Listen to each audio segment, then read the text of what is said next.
Lieutenant Commander Sanvi Kapoor's eyes burned from 20 hours of continuous monitoring. The cloaked observation post, disguised to Earth's primitive satellites as nothing more than weather monitoring equipment, had been her solitary home for 3 standard galactic months. She stretched her cramped limbs in the confined space, gazing down at the blue-white planet through reinforced viewports. Remarkable how such a beautiful world had earned the Galactic Conclave's most severe classification, Class 5 Dangerous World. Status check complete, Commander, chirped the post's AI. All isolation protocols maintaining integrity. No detection from Earth systems. Sanvi absently ran her finger across the holographic display, showing Earth's continents bathed in darkness and light. The Conclave had strict rules about non-interference with pre-FTL civilizations, doubly so for Earth. The planet's inhabitants had produced more technological advancement in the last century than most species achieved in millennia, all while maintaining a baffling array of competing governance systems and cultural paradigms that should have collapsed under their own contradictions. Warning, the AI interrupted her thoughts. Anomalous energy signature detected, matching to known vessel profiles. The holographic display shifted, focusing on the Himalayan mountain range where a rapidly descending object burned through the atmosphere. Sanvi's breath caught as the identification matrix completed its analysis. Ardani diplomatic vessel, Sunflower class, she muttered. What in the void are they doing in prohibited space? The answer came seconds later as the vessel's emergency beacon activated, broadcasting across all frequencies including several that Earth's systems could detect. This is Ambassador Lethera of the Ardani Collective. Mayday. Mayday. Our engines are critically damaged. We've sustained heavy fire from Vex Imperium pursuers, requesting emergency assistance from any Conclave observers. They're coming. The Purge fleet follows close behind. Earth must be war. The transmission cut abruptly as the vessel disappeared behind mountain peaks, followed by a flash of impact energy. Sanvi's hands trembled as she pulled up the Conclave directives. Article 7, Paragraph 12 was explicit. Under no circumstances shall observation personnel interfere with Class 5 world development, regardless of external factors. Penalty for violation. Immediate termination. But the Vex Imperium. She had studied their history. A species that evolved in an unchanging environment. They viewed adaptive variability as an existential threat. They had systematically eliminated dozens of emerging civilizations, particularly those showing unusual evolutionary adaptability. Earth, with its chaotic biodiversity and rapidly innovating humans, would represent everything they feared. Her emergency communicator would take 8 hours to reach the nearest Conclave outpost. The damaged Ardani ship and its survivors would be discovered by humans within the hour. Calculate solar magnetic activity forecast. Sanvi ordered, an idea forming.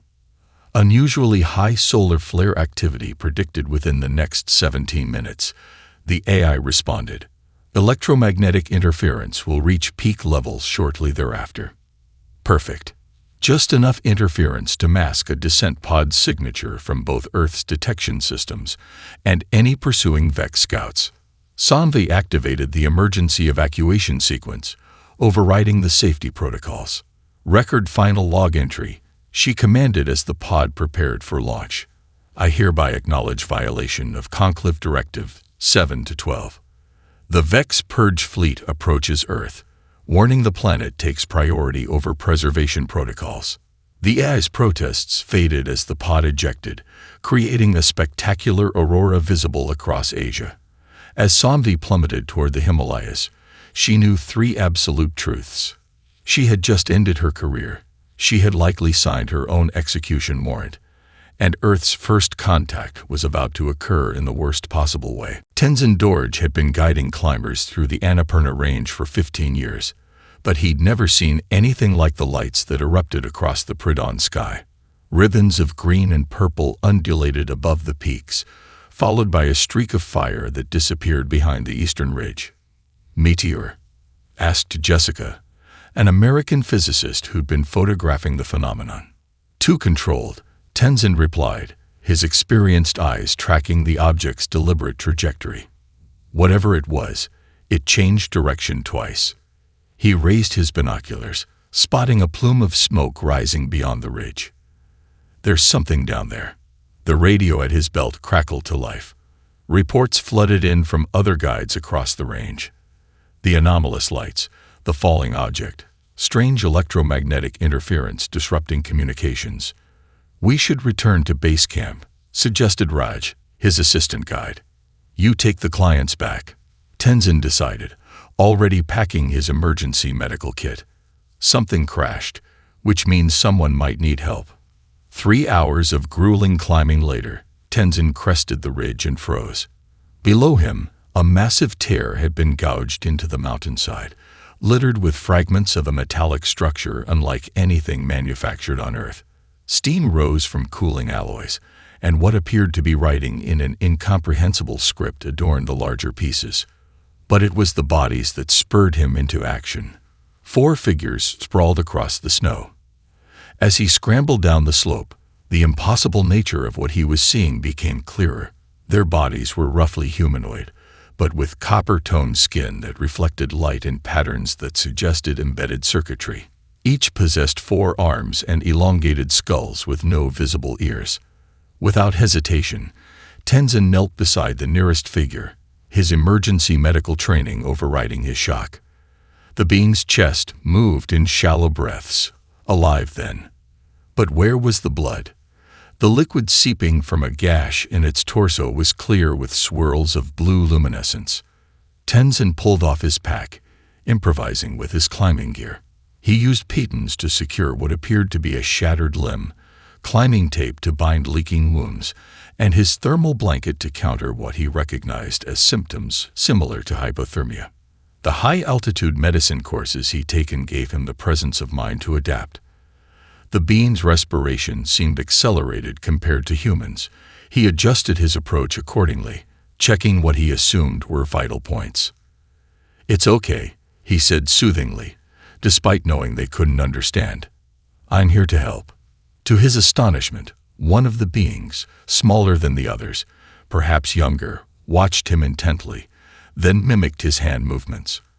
As he worked, Tenzin began instinctively demonstrating each action before performing it. The conscious alien began responding with gestures of its own, establishing a rudimentary form of communication. He was so engrossed in treating the third injured alien that he didn't notice the new arrival until her shadow fell across him. "You weren't supposed to find them first," said a woman's voice, accented but speaking perfect Nepali. Tenzin looked up to see a human woman in a sleek, form-fitting uniform unlike any military or rescue service he recognized. She carried advanced equipment and wore an expression caught between amazement and concern. "Doesn't matter who found them," Tenzin replied without pausing his work. "They need help. This one has internal injuries. The breathing pattern indicates fluid in what I assume are lungs." The woman, Sanvi, she would later introduce herself, stared in disbelief. "You're treating them without knowing what they are?" Tenzin shrugged as he fashioned a pressure bandage from his spare clothing. "They're people who need help. The details can wait."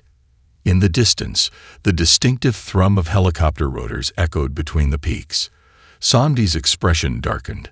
"The military's coming," she said, "and they're the least of our problems."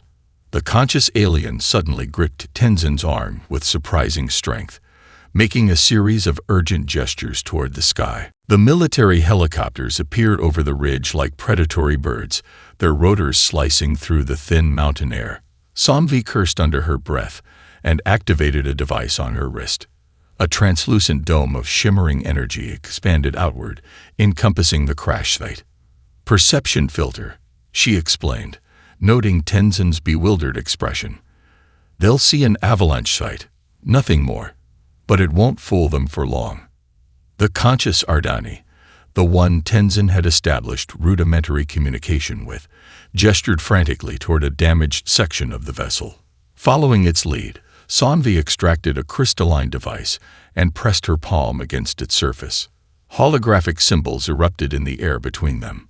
"Ambassador Lethra," she translated, her voice tight. Their diplomatic vessel was attacked while returning from negotiations with the Protean Alliance. The Vex Imperium has declared a genetic purification initiative. I don't understand, Tenzin said, continuing to stabilize the wounded aliens. Sanvi's hands trembled as she navigated the alien interface. Earth has been classified as a dangerous mutation factory by the Vex. Their entire philosophy revolves around genetic purity and predictable evolution. Your planet, the sheer biodiversity, the rate of adaptation, and especially humans themselves, represents everything they consider abhorrent. The hologram shifted to display the solar system. Red indicators blinked at the edge, advancing steadily inward. The Vex fleet has already neutralized the outer system defense grid. Sanvi whispered. What defense grid? We don't have. The Conclave placed automated defense stations throughout your solar system centuries ago. Standard protocol for preserving developing worlds. Her eyes remained fixed on the display. They're already gone. The Ardani ambassador weakly manipulated the controls. The hologram zoomed out, revealing the true scale of the approaching armada. Dozens of massive ships surrounded by swarms of smaller vessels. How many? Tenzin asked. Enough to sterilize a planet, Sanvi replied grimly. They'll be in Earth orbit within 72 hours.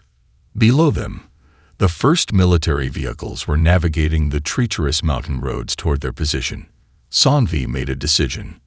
We need to warn your world leaders, but they won't believe me. With your permission. She held up a small device. This will transmit everything we've learned directly to global communications networks. Every connected device on Earth will receive the message simultaneously. Tenzin considered the wounded aliens under his care, the approaching military, and the cosmic threat bearing down on his homeworld. Do it. Sanvi activated the transmitter. Across the planet, screens flickered. Emergency broadcast systems activated spontaneously. Cell phones chimed with priority alerts. Every connected device displayed the same footage. The damaged alien ship, the wounded Ardani, and the approaching Vex fleet. Sanvi spoke directly to billions of stunned humans. I am Lieutenant Commander Sanvi Kapoor of the Galactic Conclave Observation Corps. Earth has been under discreet protection while your civilization developed. That protection has failed. The Vex Imperium has targeted your world for extinction because they fear your potential. They have destroyed civilizations more advanced than yours. You have 3 days to prepare your defenses. The global response was immediate and chaotic. Denial. Panic. Accusations of an elaborate hoax. Until NASA and other space agencies confirmed the approaching fleet with their own instruments. Until military satellites detected the destruction of outposts beyond Neptune that no human had placed there. As Tenzin helped load the wounded Ardani into a makeshift transport, the first fighter jets screamed overhead, and his phone vibrated with emergency mobilization orders. Earth was awakening to a war it never knew was coming. The United Nations Security Council chamber had never been so crowded. Emergency delegations from every nation stood shoulder to shoulder as screens displayed real-time satellite imagery of the approaching Vex fleet. Military commanders, scientists, and political leaders who had been bitter enemies just hours ago now huddled together, speaking in urgent whispers. Secretary General Amara Okafor raised her hand for silence as Sanvi and Ambassador Lethra entered, flanked by a security detail. Tenzin followed, having refused to leave the Ardani he'd saved. Commander Kapoor, Okafor began, our astronomers confirm your information. The fleet will reach Earth orbit in 69 hours. We need to know everything about our enemy. Lethra, supported by medical equipment adapted to her physiology, stepped forward. Her voice emerged from a translation device at her throat. The Vex evolved on a world with minimal environmental change, she explained. Their society values stability above all else. Your species, with your rapid adaptability, your embrace of change, your constant innovation, represents chaos in their worldview. They've exterminated 17 emerging civilizations in the past millennium for similar reasons. And we're supposed to stop them how? demanded General Wei of the Chinese military contingent. "Our most advanced weapons can barely reach Mars."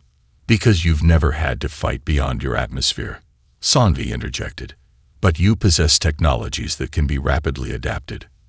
The room erupted in overlapping conversations until a sharp whistle cut through the noise. All eyes turned to Dr. Fatima Rodriguez, head of the European Space Agency. "We don't have time for posturing," she snapped. "Every nation here has technologies they've kept secret from others. Military prototypes, experimental weapons, classified research. Now is the time to share everything." Silence fell as the implications sank in. Then, remarkably, the Russian defense minister stood. "The Kremlin authorizes full disclosure of Project Aurora," he announced. "Our antimatter containment technology and orbital delivery systems are now at humanity's disposal." Like a dam breaking, other nations followed suit. China revealed their quantum targeting systems. India shared their fusion propulsion breakthroughs. Japan offered advanced robotics platforms. Nations that had been adversaries for generations now racing to integrate their technological achievements. In the corner, Tenzin watched in amazement as Sanvi conferred with Lethra, examining the flood of human technologies being brought forward. "I don't understand," he said quietly. "The ambassador said the Vex destroyed more advanced civilizations. What chance do we have?" Sanvi's expression was surprised. "Those other species were more technologically advanced, yes, but they developed along predictable paths. The Vex studied them for centuries, understanding their thought patterns, their approaches to problem-solving. And humans are different. Your species evolved on a planet with extreme environmental diversity, facing constant threats that forced rapid adaptation," she explained. "Most galactic civilizations developed under stable conditions, producing specialized but inflexible approaches. Humans." She gestured toward the chamber where former enemies now worked side by side. "Humans generate 1,000 different solutions to the same problem. The Conclave has never seen anything like it." As if to prove her point, a commotion broke out as an unlikely alliance formed between American tech billionaires, African drone engineers, and Russian aerospace designers, combining their expertise to propose a radical defense system. "We have 3 days," Tenzin noted, watching the activity. Sanvi's expression shifted to something resembling hope. 3 days for the most adaptable species in the galaxy to prepare for an enemy that has never faced a truly unpredictable adversary. Outside the chamber, televisions worldwide broadcast a unified message from global leaders. Earth was mobilizing for its first interstellar war. The massive subterranean facility beneath the Rocky Mountains buzzed with activity as the Unified Earth Defense Command took shape. Military personnel from dozens of nations worked alongside scientists and engineers, their differences set aside in the face of extinction. Holographic displays showed the Vex fleet's inexorable approach, now less than 48 hours from Earth orbit.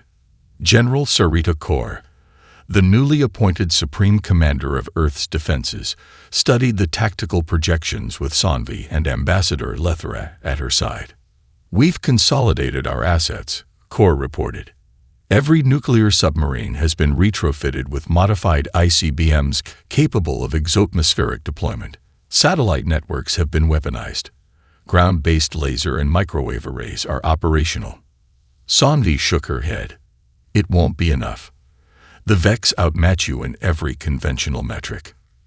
"Conventional is exactly what we're avoiding," replied Dr. Omar Hassan, leading the scientific response team. He gestured toward another section of the facility, where teams labored over equipment salvaged from the Ardani vessel. "We're not trying to match their technology. We're exploiting their psychological and tactical blind spots." Tenzin entered with a tablet displaying schematics for mining equipment conversions. Having proven his value through quick thinking at the crash site, he'd become an unlikely but crucial member of the command team. "The deep earth boring systems have been modified as requested," he reported. "Fracking equipment from 6 continents is being converted to subsurface acoustic resonators." Lethra tilted her head in confusion. "What purpose would vibrating your planet's crust serve against a space-based attack?"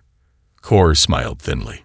The Vex rely on gravitational sensors for orbital targeting, correct? We're going to create seismic noise that will render those sensors useless for precision strikes. And their ships must eventually enter atmosphere to deploy ground forces, added Hassan. When they do, they'll encounter conditions no galactic species has prepared for.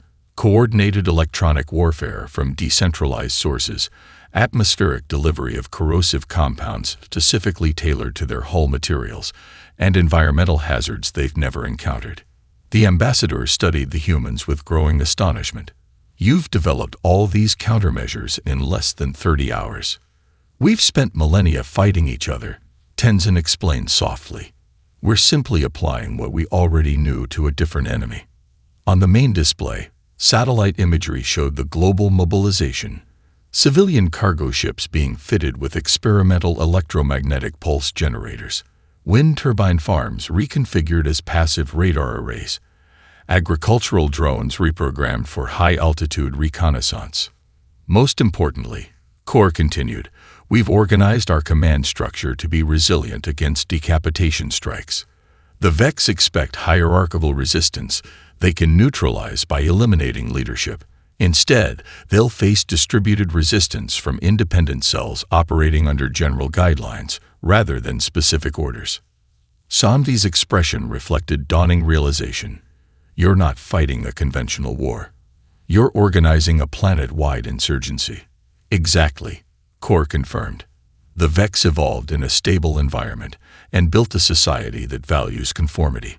They expect enemies to respond in predictable ways. But humans evolved in chaos. Tenzin finished. Adapting to unpredictable threats is what kept us alive. Ambassador Lethra moved to the central display, manipulating the interface to reveal detailed Vex ship schematics. Then you should know your enemy's weaknesses. Their primary weapon systems have blind spots at these vectors. Their crews require specific atmospheric conditions that your planet's varied environments will disrupt. And most importantly, they have never, in their 1,000-year expansion, faced a serious defeat. The facility rumbled as Earth's first hastily constructed defensive spacecraft launched from nearby silos. Converted ICBMs now bearing payloads designed to disrupt Vex sensor systems. 36 hours until engagement, announced the facility AI. Vex advanced scouts detected entering lunar orbit. General Kor squared her shoulders. Then we greet them with humanity's oldest survival trait, the capacity to do the unexpected. The Vex command vessel emerged from faster-than-light travel at the edge of Earth's atmosphere, a behemoth of gleaming metal stretching nearly 2 kilometers from bow to stern. Dozens of smaller ships flanked it in perfect formation, their synchronized movements betraying the rigid hierarchy that defined Vex military doctrine. Global communications networks fell silent as the alien fleet deployed atmospheric jammers. Seconds later, view screens worldwide flickered to life with an incoming transmission. The Vex commander appeared, humanoid but with elongated features, metallic implants embedded in gray-green skin, and eyes with vertical pupils that conveyed nothing but cold calculation. Inhabitants of Sol 3, the translated voice boomed across Earth's airwaves. Your biological variants and unpredictable evolutionary patterns have been deemed a Class 1 threat to galactic stability. Surrender and accept sterilization protocols to ensure a painless extinction. Resistance will result in. The transmission abruptly dissolved into static as Earth executed its first countermeasure. Hidden transmitters on every continent simultaneously broadcast a carefully calculated electromagnetic pulse tailored to the specific frequencies used by Vex communication systems. In orbit, General Kor watched from the hastily converted International Space Station as the Vex ships momentarily faltered, their perfect formation disrupting as backup systems engage. First blood to Earth, she murmured, then activated her command channel. All defensive grids activate. Phase 1 initiated. Across the planet, the asymmetric defense plan unfolded with orchestrated chaos. Nuclear submarines surfaced in unexpected locations, launching modified missiles not toward the Vex fleet, but into carefully calculated positions in the upper atmosphere. The warheads detonated, not with nuclear explosions, but with specialized electromagnetic disruptors designed to create artificial auroras, curtains of charged particles that played havoc with Vex targeting systems. The Vex responded with methodical precision, deploying atmospheric penetrators toward major population centers. Their strategy was textbook: neutralize command structures, eliminate defensive capabilities, then begin ground operations. But humanity's preparation had anticipated their approach. As the first wave of Vex attackers descended toward Beijing, they encountered not the expected resistance, but a baffling array of contradictory sensor readings. The city appeared to exist in multiple locations simultaneously, thanks to advanced holographic projections and thermal decoys developed by merging Chinese stealth technology with European projection systems. Tokyo's defense took a different approach. As Vex ships entered the lower atmosphere, they triggered a dense cloud of microscopic silicon particles, repurposed from semiconductor manufacturing, that adhered to hull surfaces and began systematically degrading their sensor arrays. The Vex commander, faced with unexpected resistance, reverted to standard doctrine: deploy the planet killer weapon. The massive central ship's hull plates shifted, revealing a gravitational compression device capable of destabilizing Earth's tectonic structure. Planetary weapon detected, reported the Earth Defense Monitoring System. Activation sequence initiated. Tenzin, monitoring from a mobile command post in the Himalayas, exchanged glances with Sanvi. Now we find out if Dr. Hassan's theory works. As the Vex weapon powered up, the modified fracking equipment and deep earth borers activated simultaneously. The resulting harmonic vibrations in Earth's crust created a counter-resonance that diffused the gravitational compression wave, rendering the planet killer temporarily ineffective. The Vex commander's stunned expression was broadcast globally as Earth's unified defense networks launched their coordinated counterattack.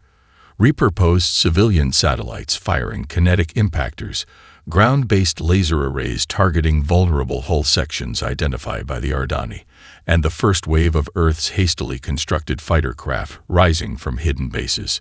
Impossible, the Vex commander hissed as reports of simultaneous attacks across his fleet poured in. Primitive species cannot coordinate resistance on this scale. General Corps' response was broadcast on all frequencies the Vex could receive. Welcome to Earth, Commander. You're about to learn why every species that has ever tried to conquer us has failed. We don't fight the way you expect.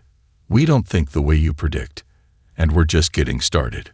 Behind her, tactical displays showed Tenzin's infiltration team launching toward the Vex command ship, using stealth technology derived from Earth's deep-sea creatures to evade detection.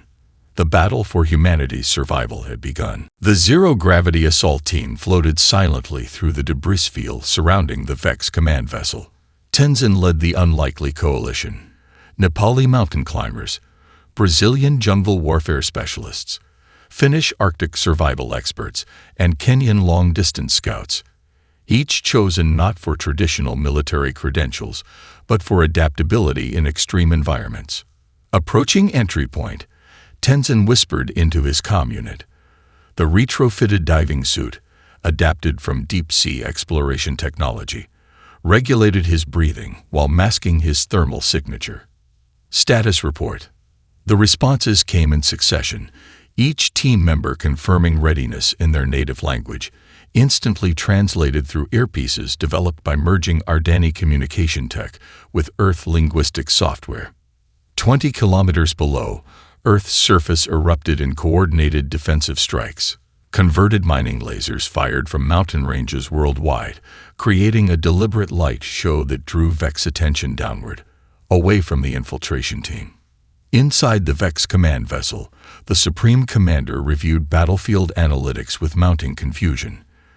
The tactical display showed Earth's resistance unfolding according to no recognizable strategic doctrine. When his forces adapted to counter one approach, the humans simply abandoned it and pivoted to entirely new methods. Commander reported his second-in-command. Their defense patterns defy predictive algorithms. They appear to be improvising. Impossible, the commander hissed. No species fights without doctrine. Increase the casualties. They will break and follow expected surrender protocols.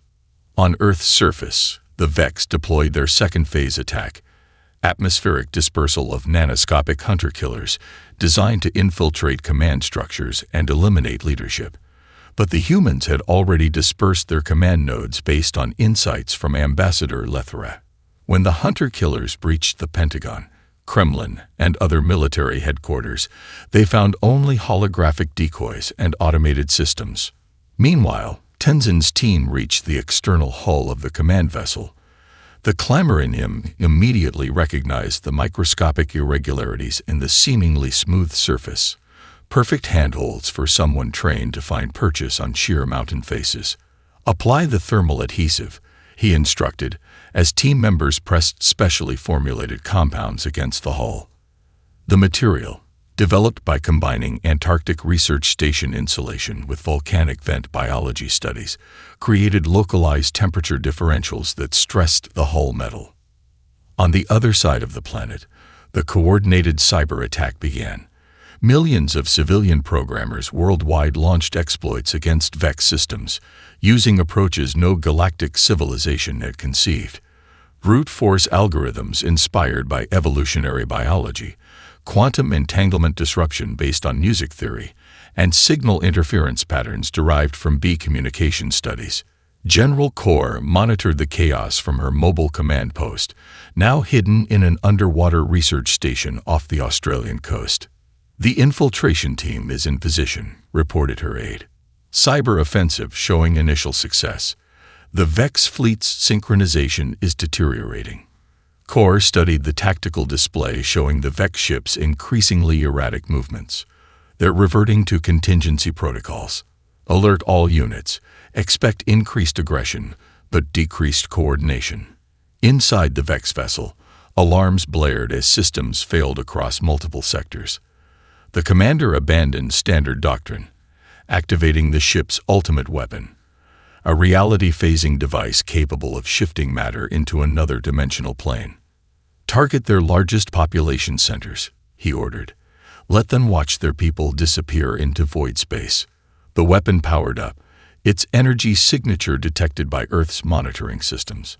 In orbit, ambassadors from the Galactic Conclave observed the battle from cloaked vessels, expecting humanity's imminent defeat.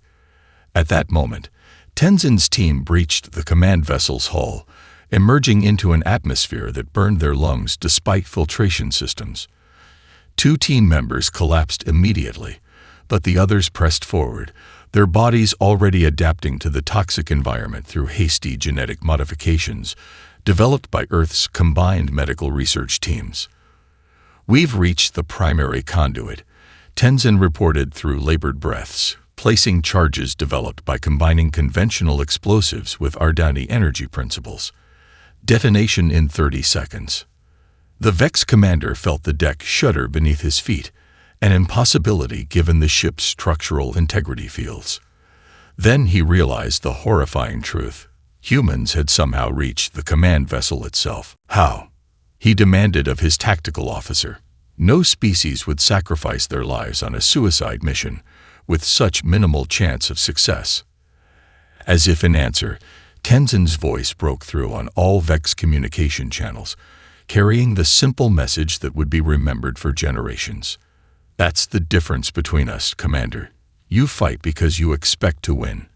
We fight because we refuse to lose. The charges detonated, cascading through the ship's power systems just as Earth's unified defense forces launched their coordinated counterattack. The Vex command vessel shuddered as cascading explosions rippled through its power systems. Secondary detonations followed as quantum instabilities triggered by Tenzin's team created chain reactions throughout the ship. The commander watched in disbelief as his tactical display showed the impossible. Human forces not retreating, not surrendering, but advancing in coordinated yet constantly shifting patterns that defy prediction algorithms. Evacuation protocols initiated, announced the ship's AI as emergency containment fields failed. Command structure compromised. Outside the crippled flagship, Earth's hastily assembled defense fleet pressed its advantage. Converted satellites fired kinetic impactors at precisely the hull vulnerabilities the Ardani had identified. Atmospheric fighters, civilian aircraft retrofitted with experimental propulsion systems, swarmed the smaller Vex vessels in patterns that mimicked Earth's insect colonies, constantly changing formation to prevent targeting. General Kor's voice echoed through global communication channels. All units advance. We have their measure now. In orbit, the observers from the Galactic Conclave broke their silence protocols. Senior observer Malkish turned to his colleagues, mandibles clicking in astonishment. "They've done it," he said. "A pre-FTL civilization has repelled a Vex purge fleet." His assistant studied the sensor readings. The Vex are initiating retreat procedures. Their command hierarchy is fragmenting without central coordination. "This changes everything," Malkish concluded. "The classification protocols must be revised." On Earth's surface, humanity watched as the remaining Vex vessels, now in disarray, accelerated away from the planet. The infiltration team's strike, combined with the unprecedented global coordination of defense, had achieved what the Conclave had deemed impossible, forcing the Vex to retreat. 3 days later, Ambassador Lethera stood beside Sanvi and Tenzin on the United Nations podium as representatives from every nation gathered to draft the first truly global charter. The skies above had transformed. Orbiting defense platforms now shared space with reconstruction efforts and the first wave of Earth's dedicated space defense vessels, built by repurposing existing technologies. "The Galactic Conclave has arrived," Sanvi announced to the assembly, gesturing toward the view screen where elegant ships descended through the atmosphere. "They come not as observers this time, but as official diplomatic envoys." Tenzin, still recovering from radiation exposure during the infiltration mission, stepped forward. "The Vex retreat has created a power vacuum in this sector of space. The Conclave recognizes humanity's right to help fill it." Ambassador Lethera activated a holographic display showing galactic political boundaries. "The Ardani Collective formally requests alliance with Earth. Your species has demonstrated something rare in our galaxy. The ability to unite despite differences, to adapt rather than merely evolve, and to value diversity as strength rather than weakness." Secretary General Okafor accepted the crystalline diplomatic credential. "Humanity accepts this alliance, but we have conditions. The classification of Earth as a dangerous world must end. We will join the galactic community as equals, not as curiosities to be observed." The Conclave representative, an ancient being with translucent skin and multiple sensory organs, inclined its body in the diplomatic gesture of acceptance. The reclassification was approved unanimously. Earth is now designated a protected innovation sphere, the first such designation in Conclave history. Your species' approach to problem-solving represents a new paradigm in galactic civilization. As the ceremony continued, Tenzin found himself beside Sanvi at the observation window, watching Earth's first official diplomatic vessels prepare for launch, ships that would carry human representatives to the Conclave for the first time. "We weren't ready for this," he mused. 3 days ago, most humans didn't know alien life existed." Sanvi smiled. "That's precisely why you succeeded where other species failed. You had no preconceptions about how interstellar conflict should proceed. You improvised, adapted, and overcame using the unique evolutionary traits that made the Vex fear you in the first place." Beyond the launch platforms, reconstruction efforts continued worldwide. The battle had brought destruction, but also unprecedented unity. Former enemies now collaborated on defense systems and space exploration initiatives. The technology salvaged from downed Vex vessels accelerated human development by decades. "And now?" Tenzin asked, watching the first diplomatic shuttle lift off. Now humanity takes its place in the galaxy, Sanvi replied. Not as primitives to be studied or threats to be contained, but as innovators with approaches no other species conceived. The dangerous world classification was never a punishment. It was a recognition that Earth produces the unexpected. The galaxy has grown stagnant with predictability. It needs the chaos that breeds innovation. As Earth's representatives departed for the stars, carrying with them humanity's greatest gift, the ability to find unconventional solutions through diversity of thought. The monitoring stations that had once watched Earth in secret now transmitted a new classification throughout the galaxy. Sol 3. Cradle of Adaptive Intelligence. Protected status granted. Diplomatic relations established. Approach with respect. The dangerous world inhabitants had not merely survived. They had changed the course of galactic history. Retriclaude can make mistakes. Please double-check responses.